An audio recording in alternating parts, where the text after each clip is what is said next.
My name is Noluthando Honono. I am from South Africa. I am a legal scholar and I am also an activist for education. I am part of the Lead Magis Africa program, which is run by the Jesuit Justice and Equality Network of Africa. Part of this program includes a campaign that we're running. A campaign is to bring the girl child back to school post-COVID-19. We began this program in the early months of 2020 in an effort to try and ensure that young people would gain access to education post-COVID-19. This leads quite nicely into why I'm here today. The program today specifically towards ensuring the girl child education. As a result, then, this speaks directly to the kind of work that I'm already doing, which is inclusive of individual programs that seek to ensure that we equip young people with the necessary skills in terms of writing, necessary skills in terms of language, and the necessary skills that would allow them to be able to conquer the university space upon entry and upon access. This is a very important thing to do because it ultimately means that upon acquiring access, we're able to create success as well. Just put it in here. Okay. Girl education is incredibly important, and this is largely because historically, girl education has not been at the forefront of our engagement as an African continent. And this is largely because we see young women as having a very important role that does not necessarily require them to access the more structured, more westernized ideas of what education looks like. However, the world that we're in right now requires us to be equipped with formal education in order for us to be able to make a stand, in order for us to be able to make an impact on the world. This then means that young women who haven't been able to gain that kind of access must have that access in order for them to be able to make their own mark in the world. Not enough anymore to be equipped with the ability to raise a home. It's not enough anymore to be equipped with the ability to be a matriarch for a family. There has to be a space in which you're able to build a career, you're able to be a part of the economy. And the way in which we go about doing that is equipping young women with education. This is to ensure that at the very least, we're able to deal with issues of injustice in the past. The young women haven't been able to gain that kind of access. But it also means to educate the younger generation about the importance of girl education, where the cultural element may not necessarily have allowed. This is why girl education then becomes so incredibly important right now, because it speaks to that weakness, it speaks to fixing those problems that we might not necessarily be having a conversation about on a cultural level. Girl education is important to me. In my first year of university, I was put in a room with another girl. We were very different.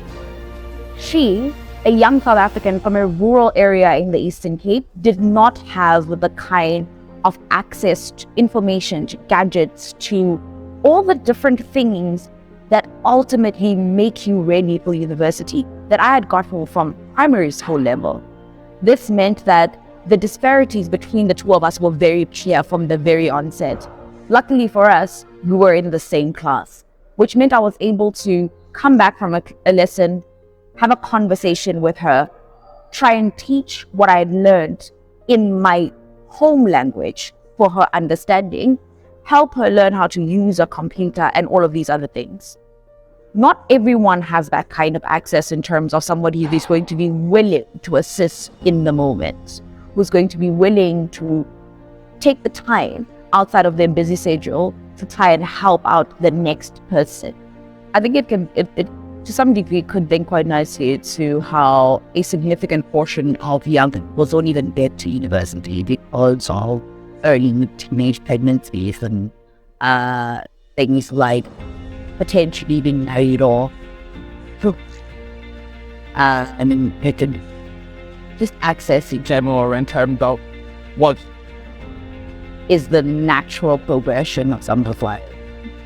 And much like this young woman, there are many other young women in South Africa who don't have access to, and in Africa as a whole, who don't have access to basic necessities that would make their education easier.